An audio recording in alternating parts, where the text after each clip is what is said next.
ನಮಸ್ತೆ friends, welcome to my YouTube channel. ಮೂರನೇ ಶುಕ್ರವಾರ ನಮ್ಮ ನಾದಿನಿ ಮನೆಯಲ್ಲಿ ವರಮಹಾಲಕ್ಷ್ಮಿ ಹಬ್ಬ ಆಚರಣೆ ಮಾಡಿದ್ರು. ನಾವು ಫಸ್ಟ್ನೇ ವಾರ ಮಾಡಿದ್ವಿ. ಮೂರನೇ ವಾರ ನಮ್ಮ ನಾದಿನಿ ಮನೆಯಲ್ಲಿ ವರಮಹಾಲಕ್ಷ್ಮಿ ಹಬ್ಬ ಮಾಡಿದರು. ಶ್ರಾವಣ ಶುಕ್ರವಾರದಲ್ಲಿ ಅರ್ಶಿನ ಕುಂಕುಮಕ್ಕೆ ನಮ್ಮ ನಾದಿನಿ ನನ್ನನ್ನು ಕರೆದಿದ್ರು. ನಾನು, ನಮ್ಮ ಯಜಮಾನರು, ನಮ್ಮ ಅತ್ತೆ 3 ಜನನೂ ಹೊರಟ್ವಿ. ಅಷ್ಟೊತ್ತಿಗೆ ನಮ್ಮ ನಾದಿನಿ ಮನೆಯಲ್ಲಿ ಬೆಳಗ್ಗೆನೇ ಪೂಜೆ ಮುಗಿಸ್ಬಿಟ್ಟಿದ್ರು. ಅವರು ಪೂಜೆ ಮುಗಿಸ್ಬಿಟ್ಟು ದೇವಿಗೆ ಎಲ್ಲ ರೆಡಿ ಮಾಡಿ ಆರತಿ ಎಲ್ಲ ಮಾಡಿದರು.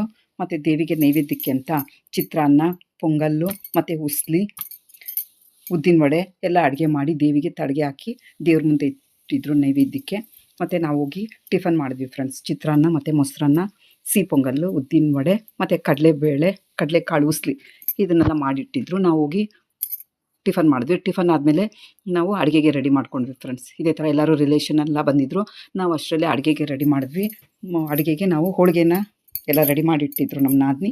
ಹೋಳಿಗೆನ ನಾವು ಮಾಡ್ತಾಯಿದ್ವಿ. ಒಂದು ಕಡೆ ಉದ್ದಿನ ವಡೆ ಮತ್ತು ಒಂದು ಕಡೆ ಹೋಳಿಗೆನ ಈ ಎರಡೂ ರೆಡಿ ಮಾಡ್ಕೊಂಡ್ವಿ ಮಧ್ಯಾಹ್ನ ಊಟಕ್ಕೆ ಅಂತ. ಬೆಳಗ್ಗೆ ಟಿಫನ್ ಆಗಿತ್ತು ಮತ್ತು ಮಧ್ಯಾಹ್ನಕ್ಕೆ ಅಂತ ಅಡುಗೆಗಳನ್ನ ನಾವು ಮಾಡ್ತಾಯಿದ್ವಿ. ಹೋಳಿಗೆ ಒಂದು 20 ಹೋಳಿಗೆ ಮಾಡ್ಕೊಂಡ್ವಿ ಮತ್ತು ಉದ್ದಿನ ವಡೆನ ಸ್ವಲ್ಪ ಮಾಡ್ಕೊಂಡ್ವಿ. ಅನ್ನ, ಸಾಂಬಾರು, ನುಗ್ಗೆಕಾಯಿ ಬದನೆಕಾಯಿ ಸಾಂಬಾರು, ಒಬ್ಬಟ್ಟಿನ ರಸ ಮತ್ತು ಚಿತ್ರಾನ್ನ ಎಲ್ಲ ಇತ್ತಲ್ಲ ಫ್ರೆಂಡ್ಸ್. ಸ್ವಲ್ಪ ಇದರಿಂದ ಅಡುಗೆಗೆ ಈಸಿ ಆಯಿತು ಎಲ್ರಿಗೂ. ಮತ್ತು ಹೋಳಿಗೆ ಮತ್ತು ಉದ್ದಿನ ವಡೆ ಹಾಕಿದ್ವಿ. ನಂತರ ಅನ್ನ, ಸಾಂಬಾರು, ಪಲ್ಯ ಊಟ ಮಾಡಿದ್ರು. ಎಲ್ಲ ಊಟ ಮುಗಿಸ್ಕೊಂಡು ಅರಿಶಿನ ಕುಂಕುಮ ತೊಗೊಂಡು ಮಧ್ಯಾಹ್ನ ಸ್ವಲ್ಪ ಹೊತ್ತು ಟೈಮ್ ಪಾಸ್ ಮಾಡಿದ್ವಿ ಫ್ರೆಂಡ್ಸ್. ಎಲ್ಲ ಒಂದೇ ದಿನ ಸೇರಿದ್ವಿ. ಹಬ್ಬದ ದಿನ ಎಲ್ಲರೂ ಸಂತೋಷವಾಗಿದ್ವಿ ಫ್ರೆಂಡ್ಸ್. ಎಲ್ಲ ಹಬ್ಬದ ಊಟ ಎಲ್ಲ ಮುಗಿಸ್ಕೊಂಡು ಮಧ್ಯಾಹ್ನ ಸ್ವಲ್ಪ ಹೊತ್ತಿದ್ವಿ.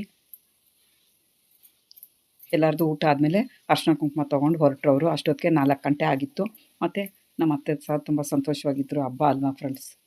ಅವರು ಸಹ ಊಟ ಮುಗಿಸಿದ್ರು. ಅಷ್ಟರಲ್ಲಿ ನಾನು ಊಟ ಮಾಡ್ತಾಯಿದ್ದೆ.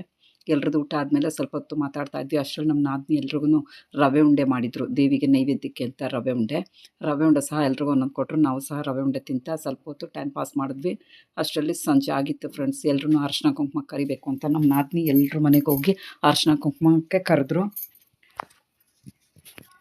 3ನೇ ವಾರ ನಮ್ಮ ನಾದಿನಿಯವರು ಸ್ವಲ್ಪ ಪ್ರಾಬ್ಲಮ್ ಇರೋದ್ರಿಂದ ಅವರು ಫಸ್ಟ್ನೇ ವಾರ ಮಾಡೋಕ್ಕಾಗಲಿಲ್ಲ. ಅದಕ್ಕೆ 3ನೇ ವಾರ ವರಮಹಾಲಕ್ಷ್ಮಿ ದೇವಿನ ಕೂರಿಸಿ ಪೂಜೆನ ಡೆಕೋರೇಷನ್ ಮಾಡಿದರು.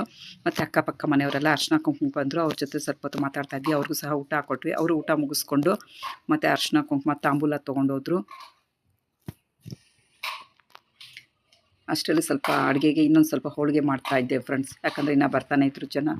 ಬಂದವ್ರಿಗೆಲ್ಲ ಒಂದೊಂದು ಹೋಳಿಗೆ ಹಾಕ್ಕೊಡ್ಬೇಕಲ್ವ. ಅದರಿಂದ ಸ್ವಲ್ಪ ಹೋಳಿಗೆ ತಡ್ತಾಯಿದ್ವಿ. ನಾನು, ನಮ್ಮ ಅತ್ತೆ ಉದ್ದಿನ ವಡೆ ಸ್ವಲ್ಪ ಮಾಡ್ತಾಯಿದ್ವಿ. ಇವರೆಲ್ಲ ಅಕ್ಕಪಕ್ಕದ ಮನೆಯವ್ರು ಬಂದು ಅರಿಶಿನ ಕುಂಕುಮ ಇಟ್ಕೊಂಡು ಹೋಗ್ತಾಯಿದ್ರು. ನಾವು ಅಡುಗೆ ಮಾಡ್ತಾಯಿದ್ವಿ. ಹಂಗೆ ಸಂಜೆ ಆಯಿತು ಫ್ರೆಂಡ್ಸ್. ಎಲ್ಲರೂ ಬಂದು ಒಬ್ಬೊಬ್ಬರು ಅರಿಶಿನ ಕುಂಕುಮ ತೊಗೊಂಡು ಊಟ ಮುಗಿಸ್ಕೊಂಡು ಅರಿಶಿನ ಕುಂಕುಮ ತೊಗೊಂಡೋದ್ರು. ಅಷ್ಟರಲ್ಲಿ ಸಂಜೆ ಆಗೋಗಿತ್ತು 7 ಗಂಟೆ. ಆಮೇಲೆ ನಾವು ಸಹ ಸ್ವಲ್ಪ ಹೊತ್ತು ಟೈಮ್ ಪಾಸ್ ಮಾಡಿದ್ವಿ.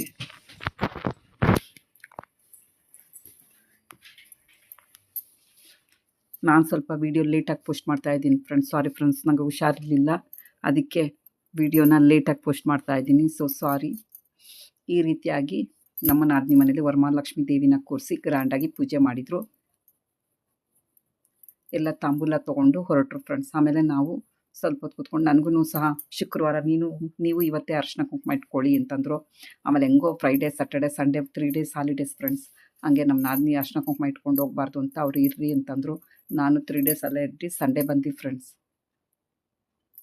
ಫ್ರೈಡೇ ಪೂಜೆಗೆ ಹೋದ್ವಿ. ಪೂಜೆ ಎಲ್ಲ ಮುಗಿಸ್ಕೊಂಡು ಅರಿಶಿನ ಕುಂಕುಮ ತೊಗೊಂಡು ಹೆಣ್ಮಕ್ಳು ಹೋಗಬಾರ್ದು ಅಂತಂದರು. ಆಮೇಲೆ ನಾವು ಅಲ್ಲೇ ಇದ್ದು ಅರಿಶಿನ ಕುಂಕುಮ ತೊಗೊಂಡಾದ್ಮೇಲೆ ದೇವಿಗೆ ಕೆಂಪಾರತಿ ಆರತಿ ಮಾಡಿದ್ವಿ. ಹಾಡ್ತಾ ಕೆಂಪಾರತಿನ ಮಾಡಿ ಹೊರಗಡೆ ಬಾಗಿಲಲ್ಲಿ ದೀಪ ಇಟ್ಟು ಮತ್ತು ಕೆಂಪು ನೀರನ್ನ ಹೊರಗಡೆ ಹುಯ್ದುಬಿಟ್ಟು ದೇವಿನ ಕಲ್ಲಿಸಿಟ್ವಿ. ಮಾರನೇ ದಿನ ಶನಿವಾರನೇ ದೇವಿನ ತೆಗೆದಿದ್ದು ಫ್ರೆಂಡ್ಸ್.